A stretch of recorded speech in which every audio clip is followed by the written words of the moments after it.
நண்பர்களே வணக்கம்.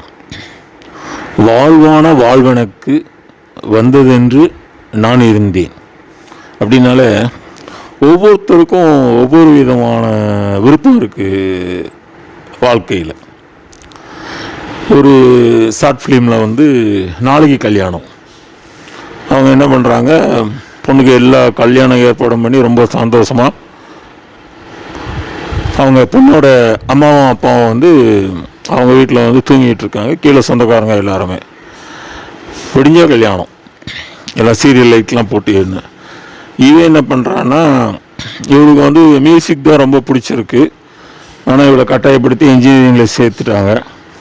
இவன் இன்ஜினியரிங் முடிச்சுட்டு திருப்பி மியூசிக்கில் அவருடைய இதை ஒரு சின்ன இதையாவது ஒரு பாடகியாக இல்லை ஒரு இசை அமைப்பு பண்ணுற ஒரு ஆசையை நிறைவேற்றிட்டு விருப்பமாக கல்யாணம் பண்ணுறோன்னா ஃபோர்ஸ் பண்ணி பண்ணுறாங்க. அப்போ அன்னைக்கு பார்த்து என்ன பண்ணுறான்னா, அவர் முடிவு பண்ணுறான், இன்றைக்கி நம்ம நைட்டு அலாரம் வச்சுட்டு சூசைட் பண்ணிடுவோம். ஏன்னா வாழ்ந்தால் யாரோ முகம் தெரியாத ஒரு ஆளோட, அதாவது விரும்பாத கனவு, அதாவது கனவு இவளுக்கு நிறைவேறலை. அப்படி போய் நம்ம வாழணும்னு அவசியம் கிடையாதுன்ட்டு கயிறெல்லாம் போட்டுறான். அந்த நேரம் பார்த்துக்கு வீட்டுக்கு திருடுறதுக்கு ஒருத்தன் மோமடி போட்டு ஒருத்தன் வரான். அவன் என்ன பண்ணுறான்னா, கத்தியெல்லாம் எடுத்துகிட்டு இது பண்ணி, சரி நீ தான் சாக போறியே, உங்ககிட்டையும் ஏதாவது பணம் வச்சுருந்தா தந்துடுன்னு மீதி உள்ளதெல்லாம் எல்லாம் சுருட்டி வச்சுருக்கான். இப்படி இருக்கும்போது இவங்க 2 பேருக்கும் ஒரு கான்வர்சேஷன் நடக்குது. அப்படி இது பண்ணும்போது அவன் நைஸாக பேசி பேசி இவளுடைய மனசை மாற்றி விட்டுறான். அவன் அதில் என்ன சொல்கிறான், பர்ஸில் அவங்க அம்மா படம் வச்சுருக்கான். அவன் என்ன சொல்கிறான், இதே மாதிரி தான் எங்கள் அம்மா ட்ரெயினில் விழுந்து நான் சின்ன பையனாக இருக்கும்போது இறந்து போச்சு, அது இறந்ததுனால தான் என் வாழ்க்கையே மாறிடுச்சு, விருப்பமான ஒரு வாழ்க்கை மாறல, இப்படி நான் திருடான மாறிட்டேன் அப்படிங்க. அப்போ ஒரு வார்த்தை என்ன சொல்கிறான்னா,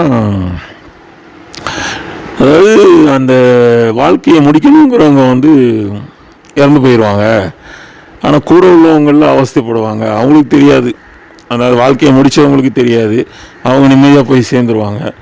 கூட அவங்க காலகாலமாக வாழ்கிற வரைக்கும் வேதனை அனுபவிச்சிருப்பாங்கன்னு ஒரு வார்த்தை சொல்கிறான். அப்போ கடைசி கிளைமேக்ஸில் என்ன ஆகுதுன்னா,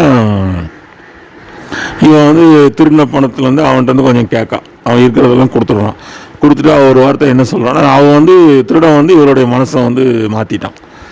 அவன் என்ன சொல்கிறான்னா, இந்த பணத்தை எடுத்துகிட்டு பெங்களூரில் உள்ள என் ஃப்ரெண்ட்ஸை பார்க்க போகிறேன் அப்படின்ட்டு இவளோட மெயில் ஐடியை கொடுக்குறான். எனக்கு அவங்க கூட கொஞ்சம் பேசணும்னு ஆசையாக இருக்குது, ஏன்னா இந்த கொஞ்ச நேரத்துலேயே நீ என் மனசை மாற்றிட்டின்னு சொல்லிட்டு, அப்போ அப்படியே ரூமெல்லாம் பார்க்குறான். ரூமில் பார்த்தீங்கன்னா அந்த டெண்டுல்கர் ஃபோட்டோ, ரஜினிகாந்த் படம் அப்படி இப்படிலாம் இருக்குது. இப்போ கடைசியில் அதில் ஒரு பாக்கெட்டில் ஒரு படம் வரைஞ்சி வச்சுருக்கான், அதை கையில் கொடுத்துட்டு போகிறான். எல்லாம் உனக்கு தெரிஞ்ச என்னுடைய பேர் தெரிஞ்ச பேர் தான் சொல்லிவிட்டு பிரித்து அவன் போன பிற்பாடு பிரித்து பார்க்குறான். அதில் ரஜினிகாந்த் படம் இருக்குது. சரி, வாழ்க்கையில் நம்ம சந்திப்போம் அப்படின்னு சொல்லிட்டு அதோட அது முடியுது. இப்போ என்னென்னா, நம்ம தான் நினைக்கிறது வாழ்க்கை கிடையாது. ஏன்னா ஒவ்வொருத்தருக்கும் ஒவ்வொரு விதமான ஆசைகள் இருக்கும். அதை என்ன பண்ணணும், அவசரப்பட்டு அதை நிறைவேற்றணும் அப்படிங்கிற எண்ணம் நம்மளுக்கு கிடையாது. கொஞ்சம் காத்திருக்கணும், பொறுமையாக காத்திருந்தால் தான் அந்த கனவுகளை நம்ம ஈடேற்ற முடியும், அடைய முடியும்.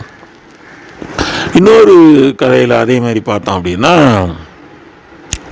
ஒரு பாட்டி தன்னுடைய பேரனை கூப்பிட்டுட்டு ஒரு பெரிய கேக் ஷாப், சாக்லேட்டு இதெல்லாம் இருக்கிற பேக்கரிக்கு போகிறாங்க. அப்போ எல்லாம் வாங்கி எல்லாம் முடித்த உடனே அன்றைக்கி அவங்க தாத்தாவுக்கு பிறந்த நாள்.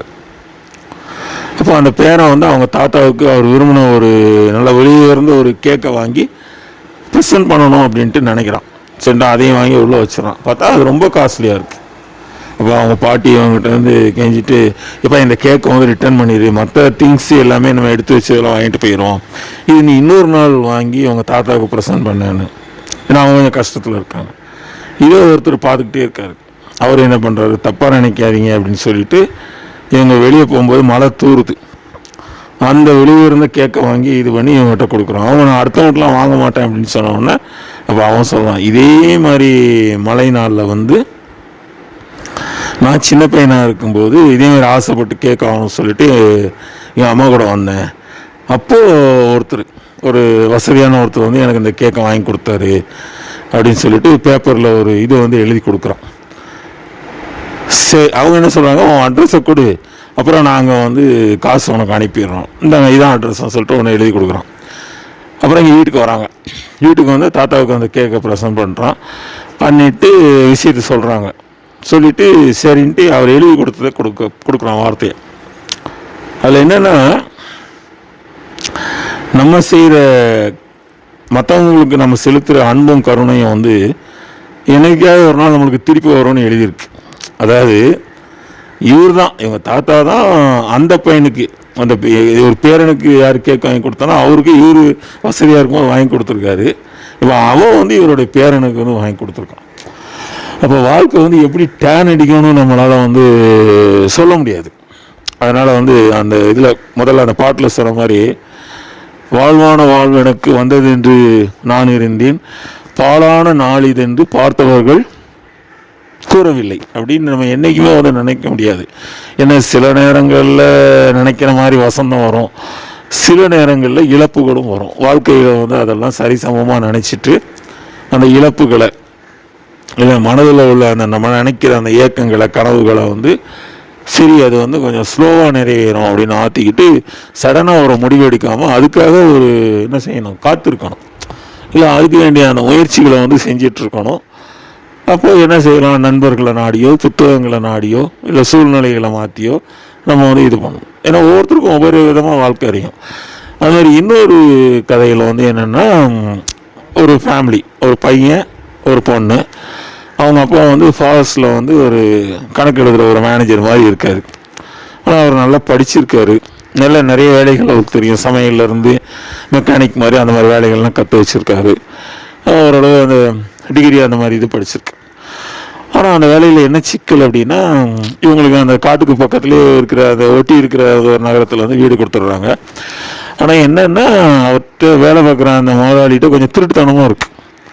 அந்த மரத்தை அறுத்து அந்த இது பண்ணும்போது கொஞ்சம் சைடில் கொஞ்சம் ஒதுக்குறாரு, கள்ளத்தனம் பண்ணுறாரு, ஸ்மக்லிங் மாதிரி. அந்த வெளியில் உயர்ந்த மரம், சந்தன மரம் மாதிரி அதை வெளியில் கொடுத்து காசு பார்க்குறாரு. இது இவருக்கு மனசில் ஒருதலாக இருக்குது. ஏன்னா இவன் அங்கே மேனேஜராக இருக்கும்போது அந்த குத்தகைக்கு எடுத்தவரை காட்டியும் கொடுக்க முடியாது அந்த கான்ட்ராக்டரை. அதனால் அவன் ஃப்ரெண்டு மூலியமாக சொல்லி ஒரு சாக்லேட் ஃபேக்ட்ரிக்கு வந்து வேலைக்கு இது பண்ணி மாற்றிட்டு அந்த கிராமத்துக்கு போகிறான். அது பார்த்திங்கன்னா இயற்கை சூழ்ந்த சூழ்நிலையில் இவன் மனசுக்கு பிடிச்ச மாதிரி ரொம்ப இதமாக இருக்குது. அப்போ வேலைக்கு சேர்ந்து ஒரு வாரத்தில் பிள்ளைகளை கூட்டுட்டு அந்த ஃபேக்ட்ரியெல்லாம் காட்டிட்டு அந்த சாக்லேட் நல்லா இருக்குது, வீடும் பார்த்தாலும் அதோட இன்னும் வசதியாக இருக்குது. அப்போது அந்த பையனும் அவன் தங்கச்சியும் உட்காந்துருக்காங்க. இவங்க மரத்தடியில் நின்று இவங்க அம்மாவும் அப்பாவும் பேசிகிட்டு இருக்காங்க. அந்த பையன் வந்து ஒரு ஓரமாக உட்காந்து அந்த ஓடுற அந்த ஆற்றுல வந்து பொடி கல்லை தூக்கி எறிஞ்சு காலை அப்படியே ஆட்டி அசைச்சிக்கிட்டு காற்று அப்படியே வீசுது. அவன் வந்து ரொம்ப சந்தோஷமாக அதாவது ஏற்கனவே இருந்த ஒரு கஷ்டப்பட்ட வாழ்க்கையிலேருந்து நல்ல வாழ்க்கை கிடைச்சதுக்காக கடவுளுக்கு வந்து சந்தோஷமாக கடவுளுக்கு வந்து நன்றி செலுத்துகிறான். அதனால் வாழ்க்கை வந்து அப்படி மாறும் அப்படிங்கிற ஒரு நம்பிக்கையில் தான் நம்ம வந்து வாழ்க்கையை வந்து ஓட்டணும். அதில் ஏதாவது இந்த மாதிரி தடங்கல்கள் வந்ததுன்னா அதை நம்ம வந்து பொறுமையாக அதை வந்து கடந்து நமக்கேற்ற மகிழ்ச்சிகரமான வாழ்க்கையை வந்து நம்ம அமைச்சிக்கிறோம். மிக்க நன்றி.